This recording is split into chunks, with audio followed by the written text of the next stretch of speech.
수연아, 또 늦었네? 환자 한 명 돌보는데 뭐가 그렇게 바쁘다고? 새벽 7시 집에 들어선 수연을 맞이한 건 시어머니 조미영의 차가운 목소리였습니다. 32세의 수연은 6년째 요양병원에서 간병사로 일하고 있었어요. 매일 12시간씩 환자를 돌보며 집안 살림까지 책임져야 하는 고된 생활이었죠. 죄송해요, 어머니. 환자분이 갑자기 열이 나서 늦었어요. 갑자기 열이 나면 의사나 간호사가 처리하는 거 아니야? 간병사가 뭘 한다고. 61세인 조미영은 전직 은행원 출신이었어요. 은행에서 30년간 일하다 퇴직한 후로는 며느리의 직업을 못마땅하게 여기고 있었죠. 어머니, 간병사도 정말 중요한 일이에요. 환자분들이 얼마나 의지하시는데요. 중요하긴 뭐가 중요해. 누구나 할 수 있는 일이잖아. 그냥 환자 씻기고 밥 먹여주는 거 아니야? 그게 아니에요. 환자분들의 심리적 안정까지 책임져야 하는 전문적인 일이거든요. 수연이 설명했지만 조미영은 코웃음을 쳤어요. 전문적이라니. 고작 고등학교 졸업하고 할 수 있는 일이 뭐가 전문적이야. 사실 수연은 서울의대를 졸업했지만 6년 동안 그 사실을 숨기고 있었어요. 진정한 사랑을 찾고 싶어서 신분을 속이고 결혼했거든요. 수연아, 빨리 와서 아침이나 차려. 내 약 먹을 시간 지났다. 시아버지 한성택이 거실에서 소리쳤습니다. 65세인 한성택은 10년째 당뇨병을 앓고 있었는데 수연을 부를 때면 늘 반말이었어요. 네, 아버지. 금방 준비할게요. 수연은 피곤한 몸을 이끌고 부엌으로 향했어요. 밤새 환자를 돌보느라 한잠도 제대로 자지 못했지만 시댁 어른들의 끼니부터 챙겨야 했죠.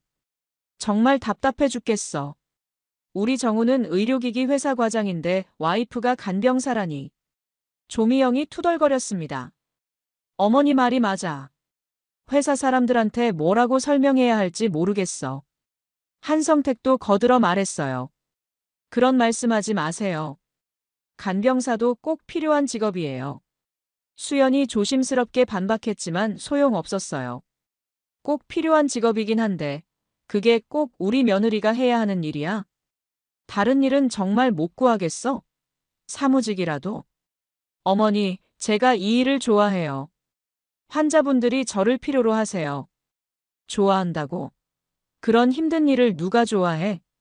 조미영이 비웃었어요. 그때 수연의 핸드폰이 울렸어요. 병원에서 온 연락이었죠.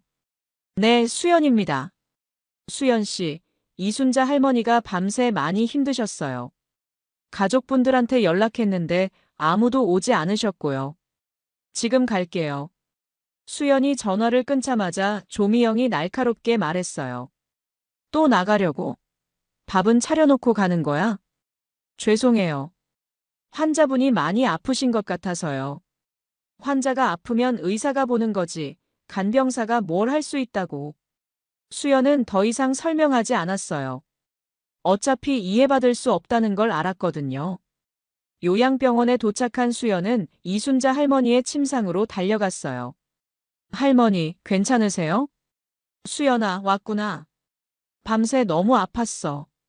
67세인 이순자 할머니는 수연이 돌보는 환자 중 가장 정이 많이 든 분이었어요. 가족들이 거의 찾아오지 않아 수연만이 유일한 가족 같은 존재였죠. 어디가 아프셨어요?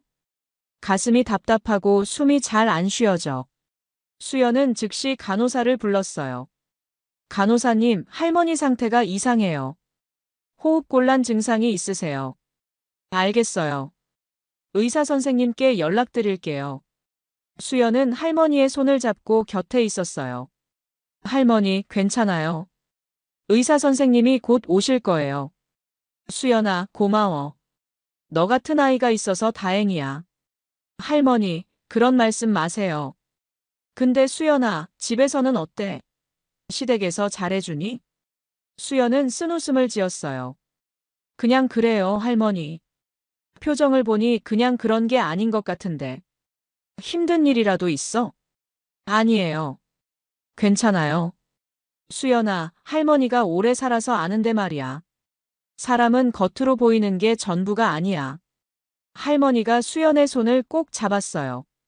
내가 얼마나 훌륭한 사람인지 할머니는 알고 있어. 간병사 일을 이렇게 정성스럽게 하는 사람 처음 봤거든.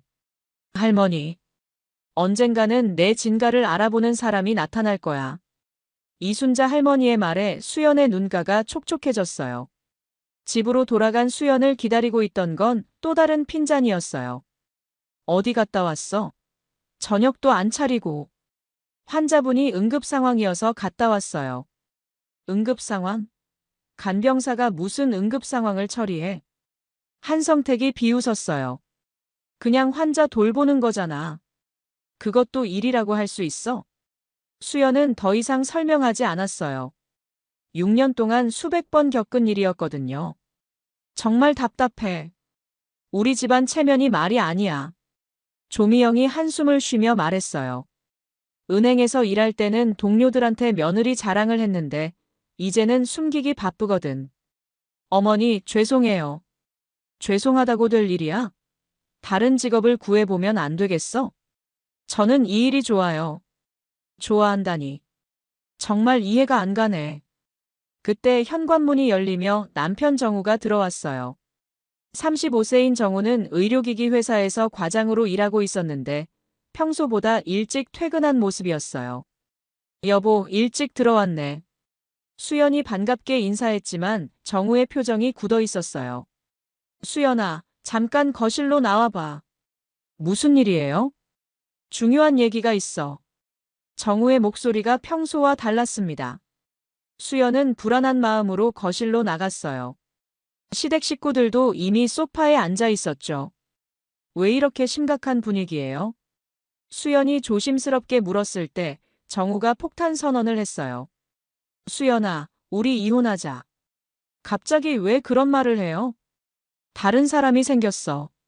수연은 귀를 의심했어요. 6년 동안 함께 살아온 남편의 입에서 나온 말이라고 믿기 어려웠거든요. 다른 사람이요? 응. 지수라는 여자야. 조미영이 갑자기 관심을 보였어요. 어떤 여자인데? 화장품 회사 회장 딸이야. 아버지가 국내 최대 화장품 업체 사장이거든. 화장품 회사 회장? 조미영의 눈이 반짝였어요. 정말? 재벌가 딸이라고? 응. 그래서 수연과는 이혼하고 지수와 결혼하려고 해. 어머나, 대박이네. 우리 정우가 그런 여자를 만났다고? 한성택도 흥미진진한 표정이었어요. 그럼 돈도 엄청 많겠네. 당연하지.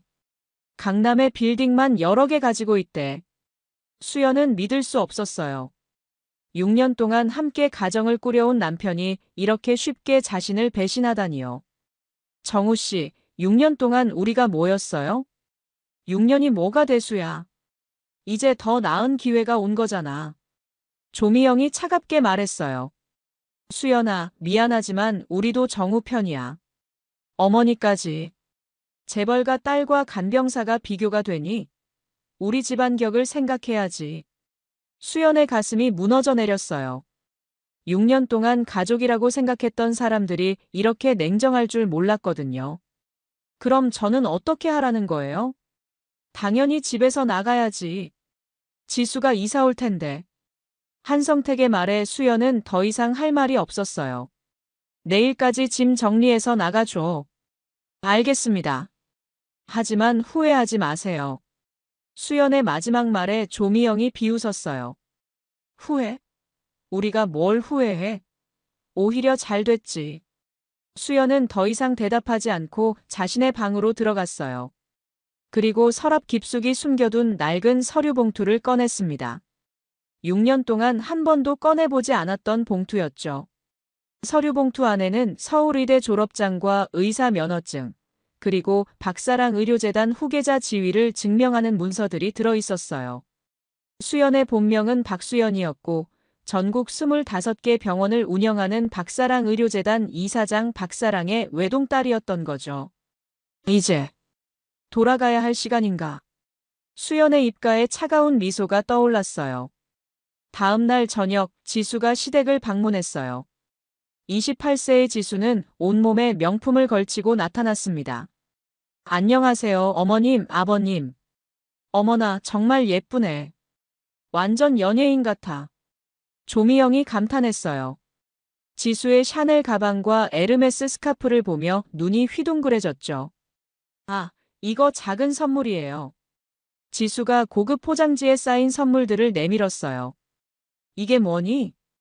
어머님께는 최고급 화장품 세트, 아버님께는 고려인삼 농축액이에요. 고려인삼? 이거 하나에 몇백만 원 하는 거 아니야? 한성택이 놀라며 말했어요. 아니에요. 저희 아버지가 효도 상품이라고 해서 가져왔어요. 역시 교육을 잘 받은 집 딸이네. 조미영이 흐뭇해했어요. 수연이 6년 동안 한 번도 가져오지 못했던 비싼 선물들이었죠. 우리 지수가 오니까 집안 분위기가 완전히 바뀌네. 한성택이 기뻐했어요. 저도 빨리 가족이 되고 싶어요. 이렇게 좋은 분들을 만나서 행복해요. 지수의 말에 시댁 식구들은 더욱 기뻐했어요. 그런데 수연 씨는 어디 가셨어요? 지수가 궁금하다는 듯 물었어요. 아, 그 애는 짐 정리해서 나갔어. 이혼하기로 했거든. 벌써요? 빨리 정리됐네요.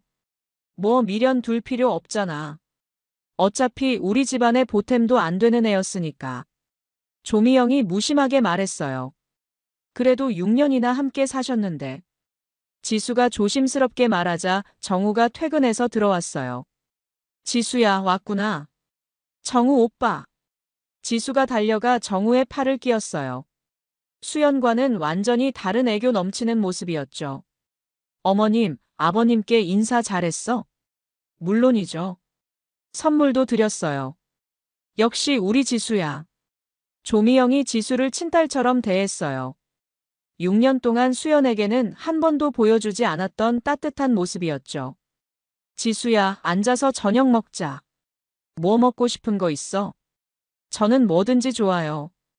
어머님이 해주시는 거라면요. 지수의 말에 조미영은 더욱 기뻐했어요. 정말 말도 예쁘게 하네. 수연이와는 비교도 안 돼. 어머니, 수연 언니도 나름 좋은 분이셨을 거예요. 지수가 겸손하게 말했지만 속으로는 다른 생각을 하고 있었어요. 좋은 분이긴.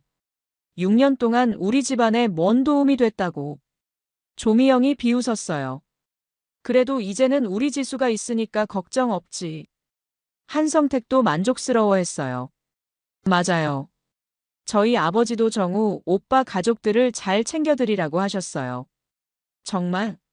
어떤 식으로? 아버지 회사에서 우수한 가족들에게 의료비 지원도 해드리고 좋은 일자리도 소개해드린다고 하셨어요. 의료비 지원이라니. 정말 대단한 회사네. 한성택이 감탄했어요. 당뇨병 치료비가 부담스러웠던 터라 더욱 반가웠죠. 걱정 마세요, 아버님. 곧 모든 게 해결될 거예요. 지수가 자신있게 말했지만 사실 지수에게는 큰 비밀이 있었어요. 그날 밤 지수는 화장실에서 몰래 전화를 걸었어요. 언니, 나야. 지수야. 일은 잘 되고 있어? 응. 그런데 좀 이상해. 뭐가? 여기 시댁이 생각보다 가난해. 집도 전세고 가진 것도 별로 없어. 그럼 빨리 털고 나와. 아직 좀 더 지켜봐야 할 것 같아. 남편이 의료기기 회사 과장이라 월급은 나쁘지 않거든. 조심해. 너무 오래 있으면 들킬 수 있어. 알아. 조금만 더 기다려봐. 지수는 전화를 끊고 거울을 봤어요. 사실 지수는 전문적인 결혼 사기꾼이었어요. 수연은 택시를 타고 서울 한복판의 거대한 의료센터로 향했어요. 박사랑 의료재단 본원이었죠. 건물 앞에서 내린 수연을 보자 경비원이 깊게 인사했어요. 따님, 정말 오랜만입니다. 김경비님, 안녕하세요. 수연을 알아본 경비원의 정중한 인사를 받으며 로비로 들어갔어요. 로비에서는 비서 김 실장이 기다리고 있었죠. 따님, 회장님께서 기다리고 계십니다. 김 실장님, 그동안 고생 많으셨어요. 아닙니다. 따님이 무사히 돌아오셔서 다행입니다.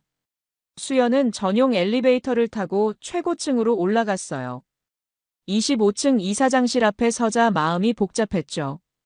6년 만에 돌아온 아버지의 사무실이었거든요. 이사장실 문이 열리자 박사랑 이사장이 일어났어요. 58세인 박사랑은 국내 의료계의 거물이었어요. 수연아, 정말 오랜만이구나. 아버지. 수연의 목소리가 떨렸어요. 많이 힘들었지? 박사랑이 딸을 꼭 안으며 물었어요. 괜찮았어요. 좋은 경험이었어요. 좋은 경험이라니. 내 딸이 그런 대접을 받으면서 살았는데. 박사랑의 목소리에 분노가 섞여 있었어요. 아버지는 어떻게 알고 계셨어요? 내가 몰랐을 거라고 생각했니? 내가 결혼하는 순간부터 모든 걸 지켜봤어. 수연은 놀랐어요. 왜 가만히 계셨어요? 내가 선택한 길이니까 끝까지 지켜봤지. 하지만 언제든 돌아올 수 있게 모든 걸 준비해뒀어. 박사랑이 서랍에서 두꺼운 서류 뭉치를 꺼냈어요. 이게 뭐예요? 내 명의로 된 병원 지분과 부동산들이야. 6년 동안 계속 늘려뒀어. 수연은 서류를 펼쳐봤어요. 상상을 초월하는 자산 목록이 펼쳐졌어요. 서울 시내 빌딩 3개, 병원 지분 40%, 그리고 각종 투자 자산들까지요. 박사랑 의료재단 부이사장 자리도 그대로 남겨뒀어. 아버지, 내가 의대를 졸업하고 미국에서 연수까지 받았는데 그 실력을 묻어둘 순 없잖아. 수연은 감격했어요. 아버지가 자신을 이렇게까지 믿고 기다렸다니요. 이제 정말 돌아올 거지? 네, 돌아왔어요. 그럼 복수하고 싶겠네. 박사랑의 눈빛이 차가워졌어요. 제가 당한 만큼은 돌려받고 싶어요. 좋아. 우리 의료계 네트워크의 힘을 보여주자. 박사랑이 내선 전화를 눌렀어요. 김 실장, 법무팀과 조사팀을 이사장실로 불러줘. 네, 회장님. 10분 후, 박사랑 의료재단의 최고 법무진과 조사팀이 이사장실에 모였어요. 여러분, 제 딸이 6년 만에 돌아왔습니다. 법무팀장과 조사팀장이 정중하게 인사했어요. 부이사장님 환영합니다. 앞으로 모든 지원을 부탁드려요. 당연합니다. 특히 장정우라는 사람과 그 가족들을 철저히 조사해 주세요. 법무팀장이 메모했어요. 어떤 수준까지 조사할까요? 직장, 거주지, 이용하는 병원, 모든 인맥까지 빠짐없이 조사하세요. 네, 알겠습니다. 그리고 최지수라는 여자도 마찬가지로 조사해 주세요. 수연이 입을 열었어요. 재벌가 딸이라고 하는데 뭔가 수상한 구석이 있었어요. 어떤 점이 수상했나요? 말투나 행동이 진짜 재벌가 딸 같지 않았어요. 너무 티가 나더라고요. 알겠습니다. 집중적으로 조사해 보겠습니다. 조사팀장이 대답했어요. 그리고 제가 복귀할 때까지는 모든 게 비밀이어야 해요. 당연합니다, 따님. 박사랑이 고개를 끄덕였어요. 아, 그리고 수연아. 네, 아버지. 우선 시내에 펜트하우스 하나 준비해둘까? 아직은 조용한 곳에서 지내고 싶어요. 그럼 강남에 있는 우리 의료진 숙소를 쓰자. 거기가 좋을 거야. 감사해요. 아버지. 수연은 아버지의 배려에 고마웠어요. 3일 후 조사팀이 첫 번째 보고를 했어요. 장정우에 대한 조사가 완료됐습니다. 어떤 내용인가요? 현재 메드테크라는 의료기기 회사 과장으로 재직 중입니다. 그 회사 상황은? 저희 계열 병원들이 주요 거래처입니다. 삼성의료원, 세브란스, 아산병원 등이요. 수연이 관심을 보였어요. 비중이 어느 정도죠? 전체 매출의 80%가 저희 네트워크 병원들입니다. 그럼 우리가 계약을 끊으면 그 회사는 심각한 타격을 받을 겁니다. 수연의 입가에 차가운 미소가 떠올랐어요. 좋아요. 그럼 시작해볼까요? 어떤 방식으로 진행하시겠어요? 품질 검수를 까다롭게 적용하세요. 기존 기준보다 훨씬 엄격하게요. 알겠습니다. 그리고 장정우 가족이 이용하는 병원들은? 한성택 씨가 당뇨 치료받는 삼성의료원도 저희 협력병원입니다.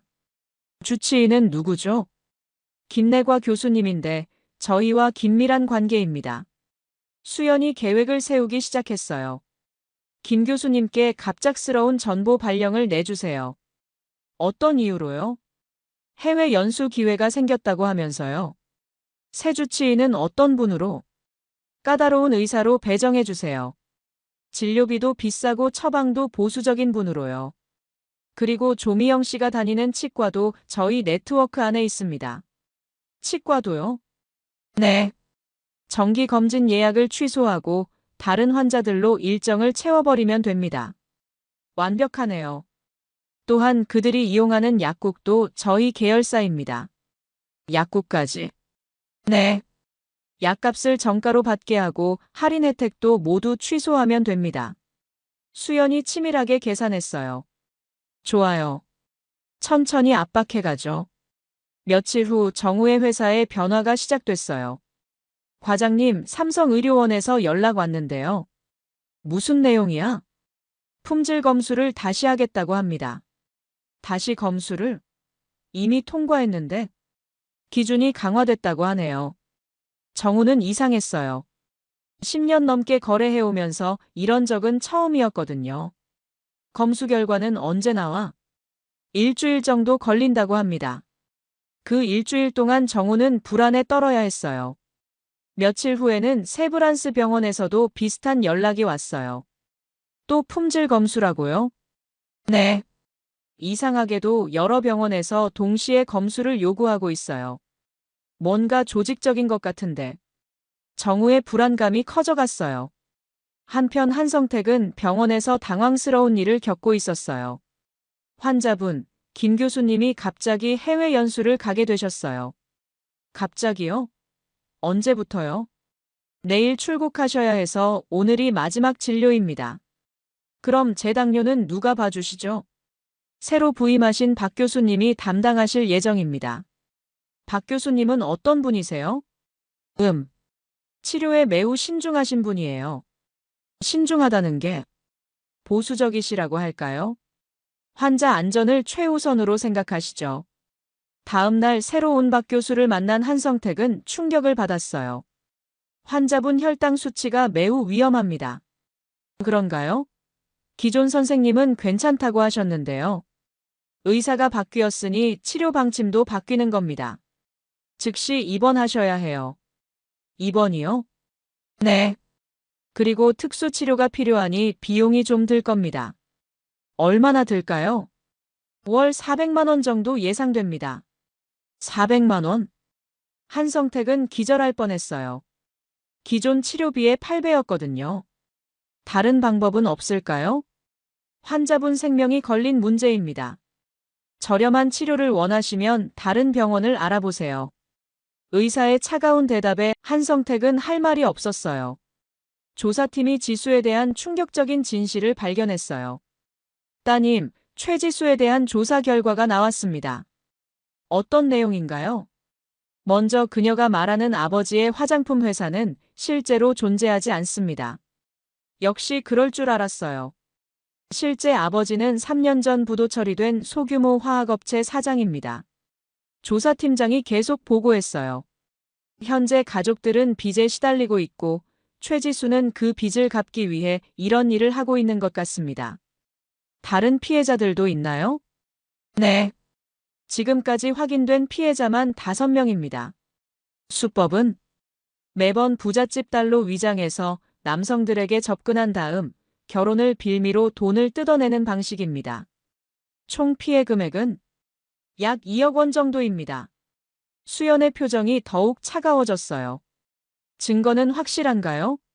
명품 대여 기록, 가짜 신분증 제작 업체와의 거래 내역, 피해자들의 증언까지 모든 게 준비됐습니다. 그럼 이제 본격적으로 시작해볼까요? 수연이 계획을 실행에 옮기기 시작했어요. 우선 정우 회사부터 압박하세요. 모든 계열병원의 계약을 해지하는 거예요. 한 번에 다 해지하면 의심받지 않을까요? 천천히 하나씩 해지하되 각각 다른 이유를 대면서요. 알겠습니다. 그리고 최지수의 과거 행적을 언론에 제보할 준비도 하세요. 언제쯤 공개하시겠어요? 정우가 경제적으로 무너지기 시작하면 그때 폭로하겠어요. 지수의 본색이 드러날 테니까요. 며칠 후 정우의 회사는 연속적인 타격을 받기 시작했어요. 과장님, 삼성의료원에서 연락 왔습니다. 무슨 내용이야? 품질 검수에서 문제가 발견됐다고 합니다. 문제? 뭔 문제? 기준에 미달한다면서 계약 해지 통보를 받았어요. 갑자기 왜?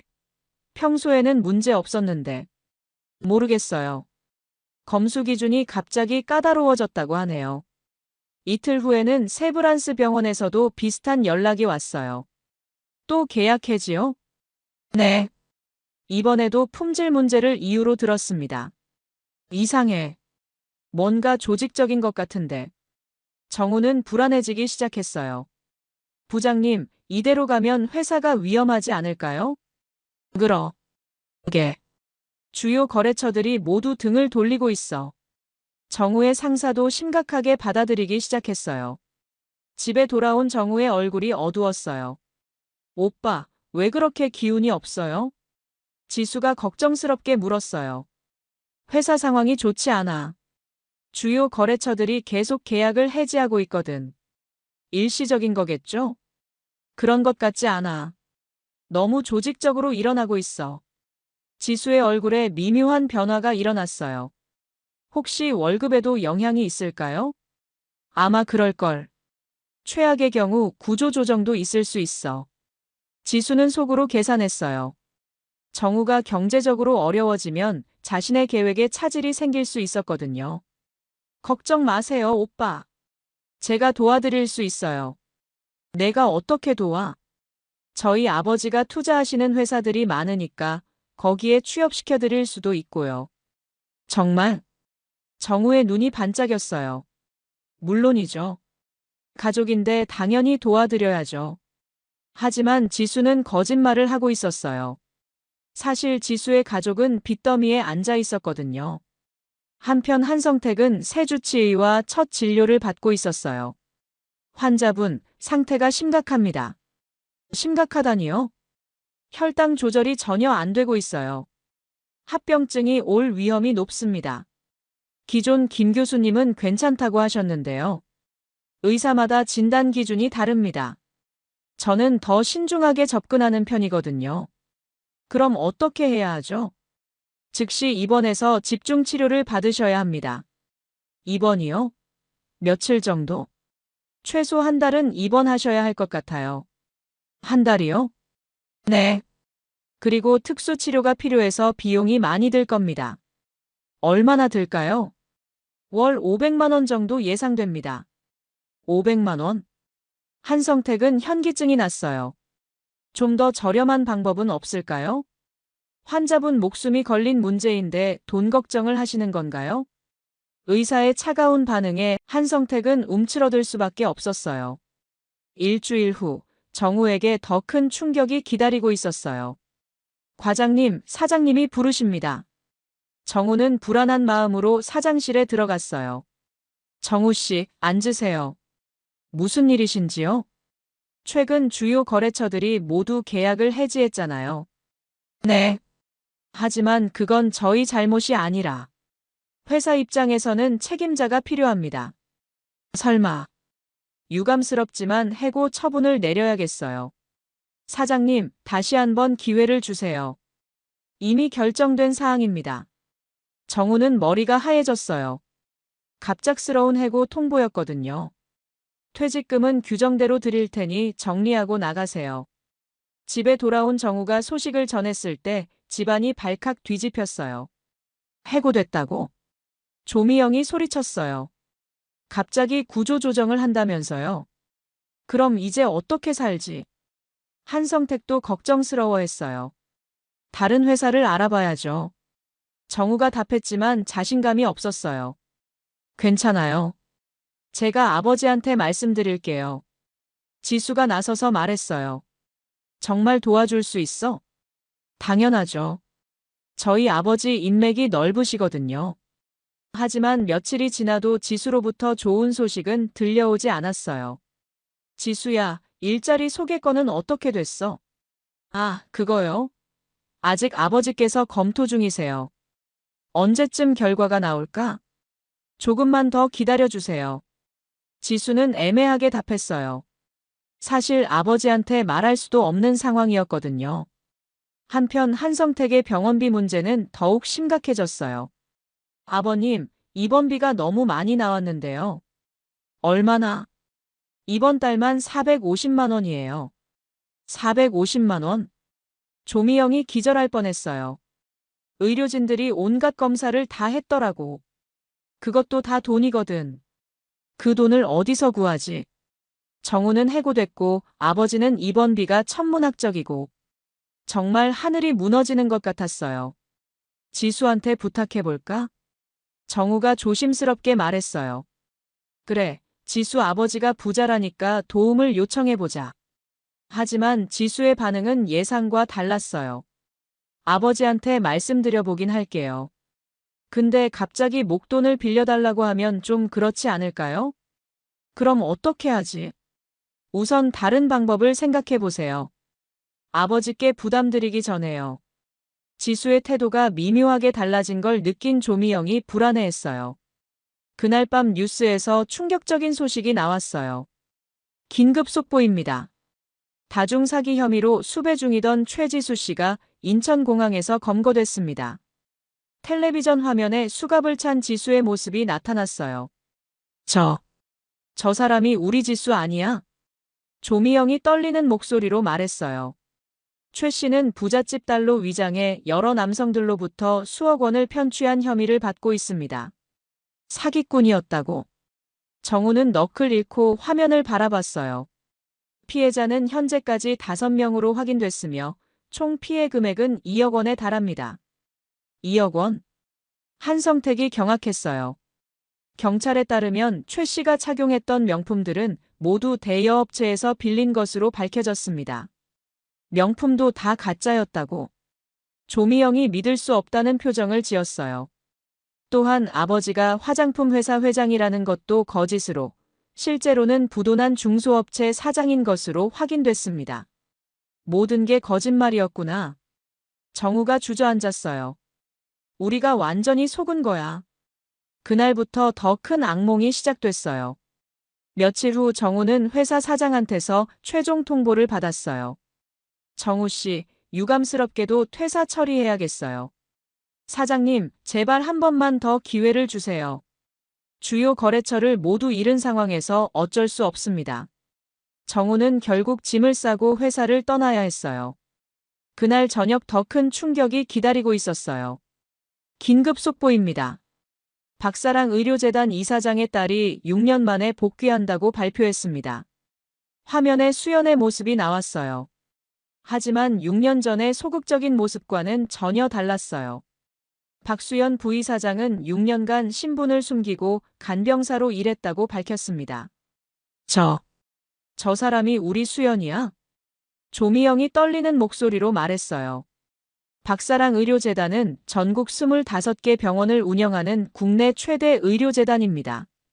전국 25개 병원? 한성택이 믿을 수 없다는 표정이었어요. 박 부이사장은 서울의대를 졸업하고 하버드 의대에서 석사 과정을 마친 의료계 엘리트로 알려졌습니다. 서울의대? 하버드? 정우도 완전히 패닉 상태였어요. 관계자에 따르면 박 부이사장은 진정한 사랑을 찾기 위해 6년간 신분을 숨기고 간병사로 일했다고 합니다. 진정한 사랑이라고? 조미영이 뒤늦게 깨달았어요. 그럼 수연이가 우리를 정말 사랑했다는 거네. 그런데 우리는 그런 수연이를. 정우의 목소리가 떨렸어요.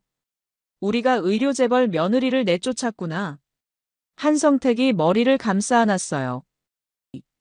박사랑 의료재단 본원에서는 성대한 복귀식이 열렸어요. 축하드립니다, 부이사장님. 의료진들이 줄지어 인사했어요. 감사합니다. 앞으로 잘 부탁드려요. 수연은 당당하고 자신감 넘치는 모습이었어요. 6년 전의 소극적인 모습은 온데간데 없었죠.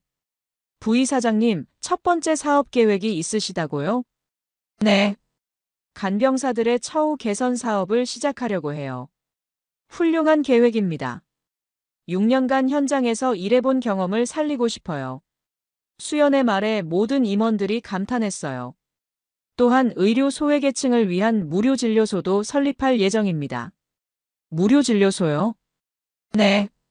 경제적으로 어려운 분들도 양질의 의료 서비스를 받을 수 있도록 하고 싶어요. 부이사장님의 경험이 큰 도움이 되겠네요. 그런데 부이사장님, 예전 남편 쪽에서 계속 연락을 시도하고 있습니다. 그래요? 사과하고 싶다는 내용이에요. 수연이 차갑게 웃었어요. 이제 와서 사과라니. 모든 연락을 차단해 주세요. 네, 알겠습니다. 한편 정우는 새 일자리를 찾으려 했지만 어디서도 받아주지 않았어요. 죄송합니다. 현재 채용 계획이 없어서요. 경력을 보면 나쁘지 않은데 왜? 다른 부서는 어떨까요? 모든 부서가 마찬가지입니다. 정우는 20군데가 넘는 회사에서 연속으로 거절당했어요. 이상해. 뭔가 이상하다고. 하지만 정우는 몰랐어요. 의료계 블랙리스트에 올라 있다는 사실을요. 결국 정우는 편의점 야간 알바를 시작할 수밖에 없었어요. 어서 오세요. 35세 전직 과장이 편의점에서 최저임금을 받으며 일하게 된 거였어요. 한성택의 상황은 더욱 심각했어요. 아버님, 이번 달 병원비가 600만 원 나왔어요. 600만 원? 조미영이 기절할 뻔했어요. 검사를 너무 많이 했더라고요. 그것도 다 급여 항목이라면서요. 그 돈을 어디서 구하지? 한성택은 절망스러웠어요. 지수한테 부탁해볼까? 정우가 마지막 희망을 걸고 지수에게 연락했어요. 지수야, 아버지 병원비 때문에 급한 일이 생겼어. 어떤 일이에요? 600만 원 정도 급하게 필요한데 잠깐만 빌릴 수 있을까? 지수의 목소리가 갑자기 차가워졌어요. 오빠, 저도 요즘 개인적으로 어려운 일이 있어서요. 어려운 일? 아버지 회사도 투자금 회수하느라 바쁘시고 해서요. 그럼 조금이라도. 미안해요, 오빠. 정말 도와드리고 싶은데 상황이 안 되네요. 지수가 전화를 끊자 정우는 허탈했어요. 뭐래? 도와줄 수 없다고 해. 왜? 재벌가 딸이면서. 개인적으로 어려운 일이 있다나 뭐라나. 이상하네. 뭔가 이상해. 조미영이 의심스러워했어요. 바로 그날 밤 충격적인 뉴스가 터졌어요. 최지수 사기 사건 관련 추가 소식입니다. 또 무슨 소식이야? 최지수와 결혼 예정이었던 장정우 씨의 전 부인이 사실은 박사랑 의료재단 이사장의 딸인 것으로 밝혀졌습니다. 뭐라고? 세 사람이 동시에 소리쳤어요. 박수연 씨는 6년 전 신분을 숨기고 결혼했으며 최근 이혼 후 의료재단에 복귀한 것으로 알려졌습니다. 수연이가 재벌 딸이었다고? 조미영이 믿을 수 없다는 표정을 지었어요. 박사랑 의료재단은 국내 의료업계 부동의 1위 기업으로 박 이사장의 자산은 수조 원에 달하는 것으로 추정됩니다. 수조 원? 한성택이 기절할 것 같은 표정이었어요. 우리가 재벌 며느리를 내쫓은 거야? 오미영의 목소리가 떨렸어요. 6개월 후 박사랑 의료재단에서는 중요한 기자회견이 열렸어요. 오늘 기쁜 소식을 발표하게 되어 영광입니다. 기자들이 카메라를 들이댔어요. 저의 결혼을 발표합니다. 상대방은 어떤 분인가요? 서울대병원 심장외과 김준호 교수님입니다. 수연 옆에 서 있던 김준호가 인사했어요. 39세의 준호는 의료계에서 인정받는 실력파 의사였어요. 언제부터 만나셨나요? 복귀 후 업무상 만나게 되면서 자연스럽게 가까워졌습니다. 부이사장님의 과거 결혼 생활에 대해서는? 과거는 과거예요. 지금은 정말 행복합니다. 수연이 환하게 웃으며 답했어요. 결혼식은 언제 올리실 예정인가요? 다음 달 서울대병원에서 올릴 예정입니다. 축하드립니다. 기자들이 박수를 쳤어요. 한편 정우는 편의점에서 야간 근무를 하고 있었어요. 어서 오세요. 정우는 깊은 밤 편의점에서 일하며 하루하루를 버텼어요. 불과 몇 달 전만 해도 의료기기 회사 과장이었는데 이제는 최저임금 알바생이 된 거였어요. 편의점 텔레비전에서 수연의 결혼 소식이 나오고 있었어요. 수연이 정말 행복해 보이네. 정우는 복잡한 심정으로 화면을 바라봤어요. 한성택은 여전히 병원에 입원 중이었어요. 치료비 때문에 빚만 늘어가고 있었죠. 아들아, 우리가 정말 바보같이 살았구나. 아버지, 이제 와서 그런 말씀을. 진짜 금을 버리고 돌멩이를 주었네. 수연의 결혼식 날이 왔어요. 서울대병원 대강당에서 성대한 결혼식이 열렸습니다. 축하합니다, 부의사장님. 의료계 최고 권위자들이 모두 참석했어요. 감사합니다. 정말 행복해요. 수연은 아름다운 웨딩드레스를 입고 환하게 웃고 있었어요. 이제 정말 새로운 시작이네요. 김준호가 수연의 손을 잡으며 말했어요. 네, 과거는 모두 잊고 미래만 보며 살아요. 결혼식은 정말 화려했어요. 박사랑 의료재단의 위상을 보여주는 완벽한 행사였죠. 그 시간 정우는 편의점에서 혼자 컵라면을 먹고 있었어요. 텔레비전에는 수연의 결혼식 뉴스가 계속 나오고 있었죠. 박사랑 의료재단 박수연 부의사장이 오늘 성대한 결혼식을 올렸습니다. 화면에는 행복한 수연의 모습이 나왔어요. 정말 다른 세상 사람 같네. 정우는 자신의 초라한 현실과 비교하며 한숨을 쉬었어요. 며칠 후 이순자 할머니가 수연의 무료 진료소를 찾아왔어요. 수연아, 정말 고마워. 할머니, 어떻게 오셨어요? 내가 만든 무료 진료소 소식을 들었거든. 가난한 사람들도 좋은 치료받을 수 있게 해줘서 고마워. 당연한 일이에요, 할머니. 내가 간병사로 일할 때부터 알았어. 정말 착한 마음씨를 가진 아이라는 걸. 할머니. 사람은 겉모습이 아니라 마음이 중요한 거야. 할머니가 처음부터 알아봤지. 이순자 할머니가 수연의 손을 잡았어요. 1년 후 수연은 김준호와 함께 의료봉사를 다니고 있었어요. 여보, 오늘도 많은 분들을 도왔네요. 네. 정말 뿌듯해요. 당신의 과거 경험이 지금 많은 사람들에게 희망이 되고 있어요. 그 힘들었던 시간들이 이제는 감사해요. 어느 날 저녁 두 사람은 한강에서 산책을 하고 있었어요. 여보, 행복해? 물론이죠. 당신과 함께라서 더욱 행복해요. 나도 마찬가지야. 정말 좋은 사람을 만났어. 가끔 예전 생각나지 않아? 김준호가 조심스럽게 물었어요. 가끔은 나죠. 하지만 후회하지는 않아요. 정말? 네. 그 경험이 있었기에 지금의 행복을 더 소중히 여길 수 있거든요. 훌륭한 마음가짐이에요. 두 사람은 행복한 미소를 지으며 걸어갔어요. 한편 정우 가족은 여전히 고시원에서 힘겹게 살고 있었어요. 아버지 병원비가 또 올라갔어. 얼마나? 이번 달은 700만 원이래. 700만 원? 조미영이 한숨을 쉬었어요. 정우는 편의점 알바비로 겨우 200만 원 버는데 어떻게 하지? 그때 한성택이 말했어요. 우리가 수연이한테 정말 잘못했구나. 이제 와서 그런 말 해도 소용없어요. 정우가 체념하며 말했어요. 진짜 금을 버리고 돌을 주었네. 조미영도 뒤늦은 후회를 했어요. 2년 후 수연은 의료 소외계층을 위한 재단을 설립했어요. 이사장님, 이번 달에도 많은 분들이 도움을 받았습니다. 다행이네요.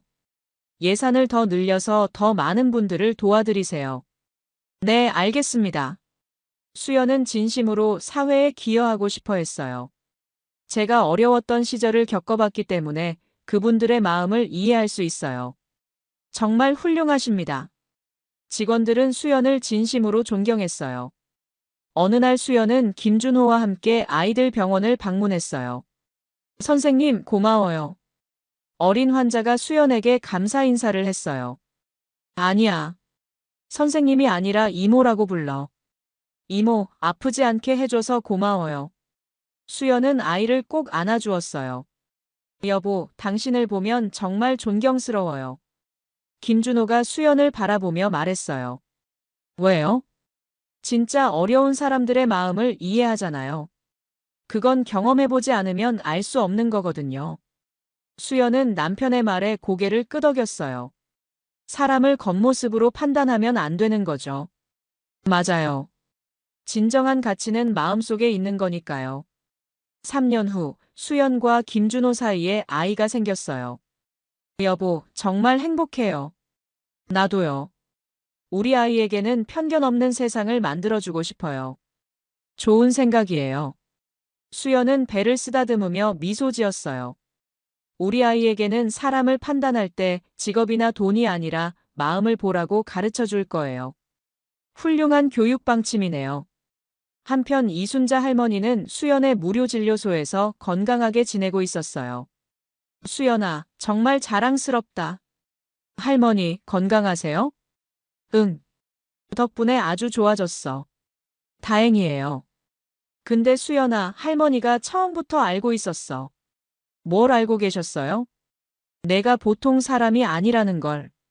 간병사 일을 하면서도 환자들을 대하는 태도가 달랐거든. 할머니, 진짜 훌륭한 사람은 어떤 상황에서도 본질이 드러나는 거야. 이순자 할머니의 말에 수연은 감동했어요. 수연의 새로운 인생은 날마다 의미 있는 일들로 채워졌어요. 남편 김준호와 함께 더 많은 사람들을 돕고 진정한 의료 복지를 실현해 나가고 있었어요. 어느 날 저녁 수연은 아이를 품에 안고 남편과 함께 앉아 있었어요. 여보, 정말 감사해요. 뭐가 감사해요? 당신 덕분에 진정한 사랑이 뭔지 알게 됐어요. 나야말로 감사하지. 이렇게 훌륭한 사람을 만나서. 두 사람은 행복한 미소를 지으며 아이를 바라봤어요. 수연은 마음속으로 다짐했어요. 사람을 외모나 직업으로 판단하지 않고 진정한 마음을 보는 사람이 되겠다고요. 그리고 자신의 아이에게도 그런 가치관을 심어주겠다고 말이에요. 진정한 행복은 서로를 있는 그대로 받아들이고 사랑할 때 찾아오는 것이었어요. 한편 정우는 여전히 편의점에서 야간 알바를 하며 하루하루를 버티고 있었어요. 정말 우리가 바보였지. 후회해도 이미 늦었지만 정우는 자신이 얼마나 큰 실수를 했는지 매일매일 깨닫고 있었어요. 수연의 새로운 인생은 이제 막 시작된 거였습니다. 진정한 사랑과 함께 그리고 많은 사람들에게 희망을 주는 의미 있는 삶을 살아가면서 말이에요. 오늘 이야기 좋으셨다면 구독, 댓글, 알림 설정 부탁드립니다. 여러분의 소중한 댓글 하나가 영상 제작에 큰 힘이 됩니다. 감사합니다.